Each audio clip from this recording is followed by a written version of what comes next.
જીવન આખું, જિંદગી આખી શિવાલય ન ગયો હોય અને એમના નામનો દીવો, આપણી સૌરાષ્ટ્રની પરંપરા પ્રમાણે એ દીવો એ જે માણસનો ગુજરી ગયો હોય, મૃત્યુ પામ્યો હોય, તેના નામનો દીવો શિવાલય મૂકવા જાય. હવે જે માણસો જીવતા શિવાલય ગયા નથી, તેના દીવા પણ શિવાલય પોકતા નથી, એ રસ્તામાં ઓલા જાય. અને પછી બે ત્રણ જણા ભેગા થઈને પછી લાવે લે બાકરલે હળગાવી ગયા. દીવો પ્રજ્વલિત કરે એમ ન બોલે, દીવો હળગાવે. તેથી આપણા મર્યા પછી આપણા નામનો કોઈ દીવો શિવાલય મૂકવા જાય કે ન જાય, પણ ભગવાને અવસર આપ્યો અને સારા દિવસો હોય તો શિવાલયમાં દીપમાલા પ્રજ્વલિત કરી લેવી. ભગવાનના શિવાલય જઈને દીપમાલા પ્રજ્વલિત કરીએ. 108 દીવા કરીએ ભગવાનને. 108 ના થઈ શકે તો 54 કરીએ, એમ ન થઈ શકે 27 કરીએ. અરે 5 દીવા ભગવાનને કરીએ. આપણે ઘરમાં પણ નિયમિત ધૂપ દીપ બધું જ થવું જોઈએ, પૂજા અર્ચન થવું જોઈએ. એક પણ દિવસ આપણો એવો હોવાનો જોઈએ કે જે દિવસે આપણાથી પૂજા નથી થઈ, અર્ચન નથી થયું, દર્શન નથી થયું. એક પણ દિવસ એવો ન હોવો જોઈએ કે આ દિવસે મારાથી કોઈ સત્કર્મ નથી થયું. આખા દિવસનું એકાદું કોઈ સારું કામ કરવું જેથી કરી આપણો દિવસ નિષ્ફળ ન જાય. બાકી તો હાથમાં રહેલું કે ઘરમાં રહેલું બધું જ પૃથ્વી પર રહેવાનું છે. અમુક ઉંમર થાય ને પછી હાથમાં મોબાઈલ ન સારો લાગે, હાથમાં માળા સારી લાગે.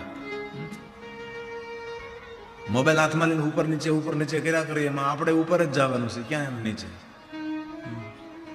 હાથમાં માળા હોય, કેવા હરે કૃષ્ણ હરે રામા વાળા, નિરંતર તેની સાથે માળા હોય, ભગવાનની માળા જપ કરતા હોય. કેટલા એવા ભગવાનના ભક્તો નિરંતર માળા કરતા હોય. કેટલું સારું, કેટલું આપણને એના પર ભાવ કેટલો થાય. એરપોર્ટ ઉપર આપણે હોઈએ ને એરપોર્ટ ઉપર તેના નાના નાના બાળકો બધા ઇસ્કોન પરિવાર, હરે કૃષ્ણ હરે રામા, પ્રભુપાદ, શ્રીમદ ભગવદ્ ગીતા સૌને ગુરડે ગુરડે પાય. તો આપણે મહાદેવના ભક્ત છીએ, આપણે કેમ ન કરી શકીએ? એ બધા જ પોતાના ભાલમાં તિલક કરવાનું કદી ભૂલતા નથી. દેશનું એરપોર્ટ હોય કે વિદેશનું એરપોર્ટ હોય, એ લોકોના કપડામાં તિલક હોય. પછી આપણા સ્મરણ સંપ્રદાયના દરેક હરિભક્તો તેના ભાલમાં હર હંમેશા ભગવાન નામનો તિલક હોય. કારણ કે આપણો ધણી છે, આપણો પતિ છે ભગવાન, એમના નામનો આપણે તિલક કરીએ છીએ. આપણા મહાદેવના ભક્તોએ પણ કોઈ જગ્યાએ શરમ લજ્જા નહીં રાખવી જોઈએ. સુંદર ભસ્મનું ત્રિપુંડ કરવું જોઈએ. આપણે ભગવાન મહાદેવના ભક્ત છીએ, આપણો પરિચય છે, મહાદેવના ભક્તનું ચિહ્ન છે. ભાલમાં ભસ્મનું ત્રિપુંડ કરવું જોઈએ. વૈષ્ણવ જો કોઈ દી ભૂલતા ન હોય, સ્મરણ સંપ્રદાયના હરિભક્તો ભૂલતા ન હોય, પૃષ્ટિ માર્ગી એ જો ભગવાનના ભક્તો ભૂલતા ન હોય, ઇસ્કોન પરિવાર હરે કૃષ્ણ હરે રામા વાળા જો પોતાના ભાલમાં તિલક કરવાનું ભૂલતા ન હોય, તો આપણે શા માટે ભાઈ? આપણે પણ ભસ્મનું ત્રિપુંડ કરીએ, એમાં લજ્જા શા માટે? અમારે એક મહારાષ્ટ્રમાં ડોક્ટર ભૂષણ સાહેબ છે, એ ઉખી મઠની એક જ કથામાં આવેલા. જીવન પર્યંત એક કથા સાંભળેલી નહીં, કારણ કે વેદ ડોક્ટર ખરા, એટલે આટલો મોટો અવસર ન મળે તેને કથા સાંભળવાનો. પણ એમના માતા પિતાને કથા સાંભળવાની ઈચ્છા. એમના માતા પિતા ડોક્ટર, એટલે એમને લઈને કેદારેશ્વર મહાદેવ જ્યાં ગુપ્ત પૂજા થાય, ઉખીમઠ હિમાલય પહાડ પર, એમને 9 દિવસ કથાનું શ્રવણ કર્યું. 9 દિવસ કથા શ્રવણ કર્યા પછી એને વાતને પકડી લીધી. એ માણસ રોજ પોતાની હોસ્પિટલે જાય, ઔષધાલય જાય, ભાલમાં ત્રિપુંડ કરીને જ જાય. અને આ ધરતી પર એક યુગ એવો હતો, કોઈ પણ માણસનું કપાળ કોરું ન હોય. જેમ બહેનોનું કપાળ કોઈ દિવસ કોરું ન હોય, ભલે પ્લાસ્ટિકનો તો પ્લાસ્ટિકનો પણ લગાડેલો તો હોય, ગમે એ રીતે, ભલે કંકો નહીં તો પ્લાસ્ટિકનો પણ ભાલમાં ચાંદલો તો હોય. પુરુષોનું પણ એવું હતું. અરે એક યુગ તો એવો હતો, ગામમાં તિલક ન કર્યું હોય તો ગામનો રાજા તેને નોંધ લેતો, તેને સંદેશ આપવામાં આવતો કે આ ગામનો આ માણસ ભાલમાં તિલક નથી કરતો. એ શા માટે નથી કરતો તેને પૂછવું. તિલકથી ને પાઘડીથી ઓળખાણ થઈ જતી, તિલકથી સંપ્રદાયની ઓળખાણ થતી કે ક્યાં ભગવાનનો ભક્ત છે, અને પાઘડીથી સમાજનું નક્કી થતું કે આ સમાજનો. સૌની પાઘડી અલગ અલગ, સૌની પાઘડી અલગ.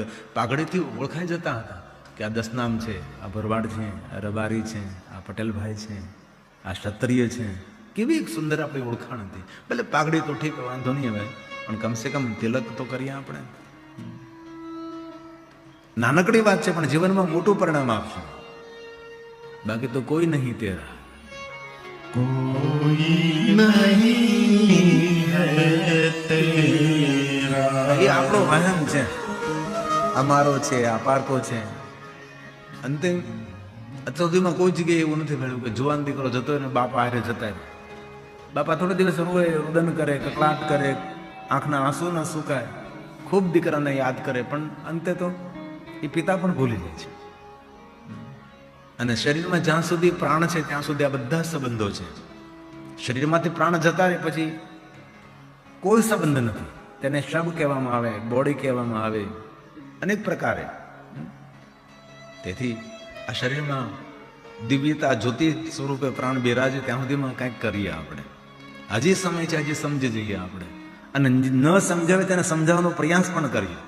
ભલે આપણાથી કાંઈ ન થઈ શકે, પણ ગામમાં બેઠો હોય જે બાકડે એને પકડીને લાવો, ચાલ ભાઈ એક દિવસ તો ભગવાનની કથા સાંભળ, તારું કલ્યાણ થશે. ગામમાં બેસવાથી તારું કોઈ કલ્યાણ નહીં થાય. અંતે આ બધું જ આપણા હાથમાંથી છૂટી જવાનું છે. તો કોઈ વડીલ બેઠા બેઠા માળા કરતા હોય તો એના પ્રત્યે ભાવ બહુ થાય આપણને કે કેટલા વડીલ દાદા કેટલા ભગવાનના ભક્ત છે. બેઠા બેઠા શાંતિથી માળા કરતા, કોઈને અમે નજર પણ નહીં. કોઈ વડીલ દાદા હોય, કોઈ દાદી હોય, કોઈ દેવાલયમાં શિવાલયમાં જઈએ તો કેટલી સુંદર ભગવાનની માળા કરતા હોય, તેને જોઈને કેટલો ભાવ થાય આપણને. પણ ક્યારેય કોઈ દેવાલય શિવાલયમાં જઈએ, યુવાન દીકરો અથવા યુવાન દીકરી બેઠી બેઠી ભગવાનની સામે બેસીને માળા કરતી હોય તો દીકરા દીકરી પ્રત્યે ભાવ તો થાય જ, પણ ખરેખર તેને પગે લાગવાનું મન થાય કે વાહ, કેટલો અવસર છે એમની પાસે. યુવાનીમાં ભગવાનની માળા કરે છે, યુવાનીમાં ભગવાનનું વચન પૂજન કરે છે, યુવાનીમાં સાધના કરે છે. વડીલો પ્રત્યે ભાવ પ્રગટ થાય, પણ આવા યુવાન દીકરા દીકરીઓ ભગવાનનું ભજન પૂજન કરતા હોય એના પ્રત્યે કેટલી લાગણી, અનહદ લાગણી તો થાય, એના પ્રત્યે પ્રણમ્ય ભાવ પ્રગટ થાય, પૂજ્ય ભાવ પ્રગટ થાય કે ધન્ય છે એમના માતા પિતા, આ દીકરાને કેટલી માતા પિતાએ ભક્તિ આપી છે. ધન્ય છે આ દીકરી કે એના મા બાપે કેટલું આ દીકરીને ભક્તિ આપે છે.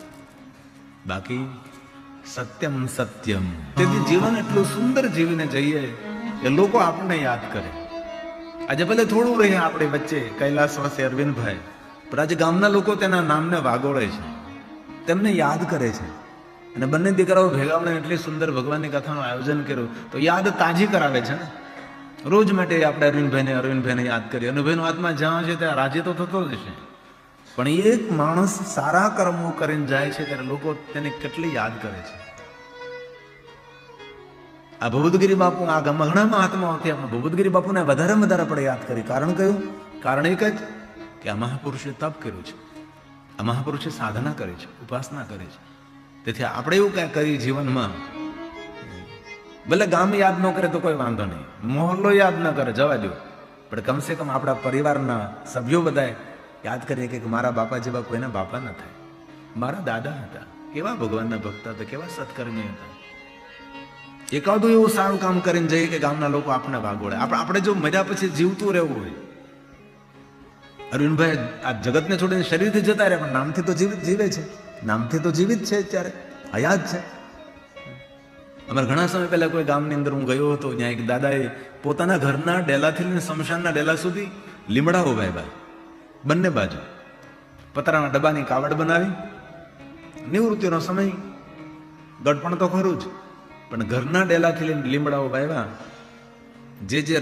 જે રસ્તો શમશાન તરફ જતો, બંને આજે પણ લીમડા મોટા મોટા ઊભા છે. કોઈ પણ માણસ શમશાન તરફ જાય કે શમશાન યાત્રા નીકળે, બધા જ લોકો આ દાદાને યાદ કરે. પટેલ દાદા હતા. ગામનું નામ તો મને ત્યારે ભૂલાઈ ગયું. ગામમાં ગયો હતો, શમશાન સુંદર બનાવ્યું હતું ગામમાં, એટલે મને શમશાન જોવા માટે લોકો લઈ ગયા હતા. તો આપણે ઘણું બધું કરી શકીએ છીએ. અરુણભાઈ 800 થી વધારે તો વૃક્ષો વાવ્યા, 100 ની આસપાસ તો બેલોપત્રો વાવ્યા છે. તેથી આપ સૌને મારી વિનંતી છે, ભાઈઓ બહેનો સૌને, એવા કાંઈક કામો કરીએ જેથી કરીને આપણા પરિવારના લોકો આપણે ગૌરવથી જુએ.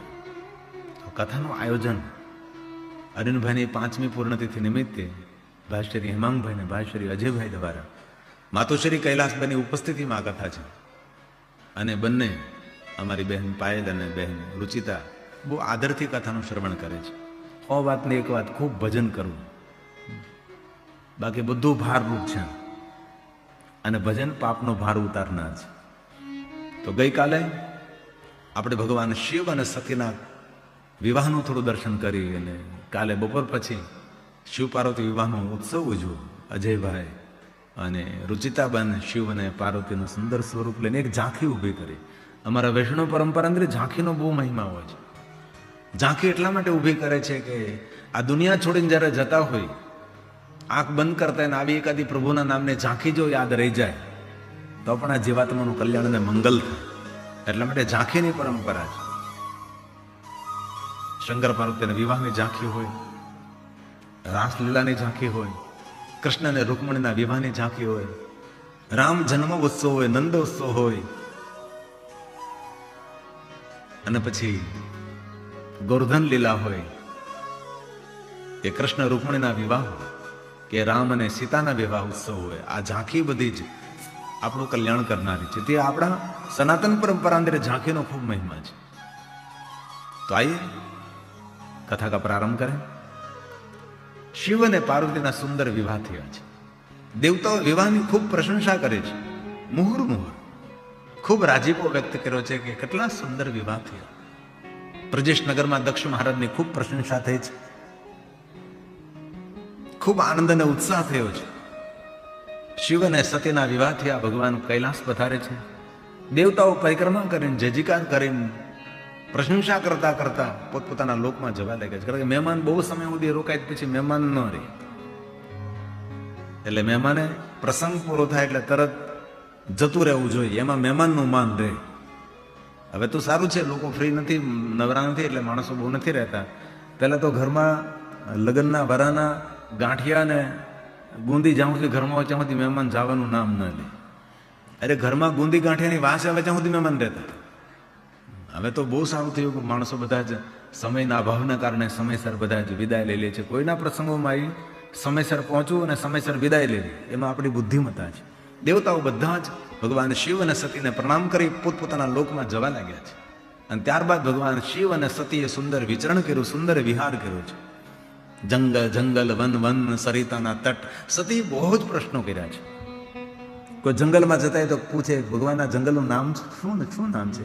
દંડકારણ્ય વન છે. ભગવાન આ સરિતાના કિનારે જઈ રહ્યા, સરિતાનું નામ શું છે? તો કે સરિતા મહાનદી છે.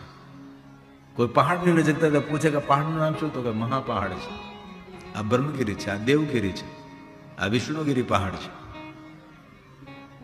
અનેક પ્રકારના પ્રશ્નો કરતા કરતા શિવ અને સતી ભગવાન શિવજી તેને ઉત્તર પ્રત્યુત્તર આપતા આપતા ભગવાન શિવ અને સતી વિવાહ પછી વિચરણ કરે છે. વિચરણ કરતા કરતા કુંભજ ઋષિના આશ્રમે આવે છે, જે અગત્ય મહાત્મા બિરાજે છે અને ભગવાન મહાદેવના પરમ ભક્ત છે અને કથા વક્તા છે. કોઈ પણ વાતને કહેવામાં કુશળ છે. અને ત્રેતાયુગની અંદર ભગવાન શિવ અને સતી કુંભજ ઋષિના દ્વારા આવે છે. હમણાં અમે સતીશગઢ કથા કરીને સિંહાવા, તો અહીંયા સપ્ત ઋષિઓના આશ્રમ છે. અંગીરા ઋષિનો આશ્રમ, પછી શૃંગી ઋષિનો આશ્રમ. આવી સુંદર દિવ્ય ભૂમિ હતી. એટલું સુંદર જંગલ હતું, તળાવો હતા, નદી હતી, અને 101% ઓક્સિજન નહીં, 1001% ઓક્સિજન. કોઈ પર્યાવરણની દૂષિતતા નહીં, કોઈ ધુમાડો નહીં, કોઈ પ્લાસ્ટિકની સુગંધ નહીં, કોઈ ફેક્ટરીના ધુમાડા નહીં. અને આગળ જે મેં કથા પૂર્ણ કરી એ સપ્ત ઋષિઓના સપ્ત પહાડ, સુંદર વનરાય, દંડકાર વન, સુંદર ત્યાંના ભલા ભોલા માણસો. અને ત્યાંના ભંડારામાં શું હોય ખબર? ચાવલ ને શાક. આનો ભંડારો આપણા ભંડારામાં તો કેટલું હોય. આ બધા પહાડો ઉપર ત્યાં બધા ઋષિમુનિઓના આશ્રમો હતા. અને આગળ હું કથા જે પૂરી કરી હું તેને ઝાંખી દેખાડું છું. આને પણ ઝાંખી કહેવાય. પહાડો પર ઋષિમુનિઓના આશ્રમો હતા, જંગલો હતા, જંગલી પ્રાણીઓ હતા. એવું સુંદર વાતાવરણ હતું. અને આપણે તો મહાપ્રસાદમાં કેટલી મીઠાઈ, કેટલું હોય છે.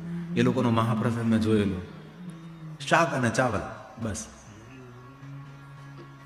આ બે જ વસ્તુ મહાપ્રસાદમાં. બહુ વધારે સારું હોય તો સંભારો સાથે હોય. આપણે જેમ નહીં, મેં કીધું તો તમે આવો મારા સૌરાષ્ટ્રમાં કથા પૂરી થાય ત્યારે કેવો ભંડારો હોય. અમારો જજમાન કેવો ઠાઠમાઠ ઉભો કરે ને જજમાન કેવું સોને જમાડે છે. પ્રાર્થ અનુસાર ત્રેતાયુગમાં ભગવાન શિવ અને સતી કુંભજને દ્વારે ગયા છે. રામચરિત માનસ તુલસીનો પ્રસાદ એક બાર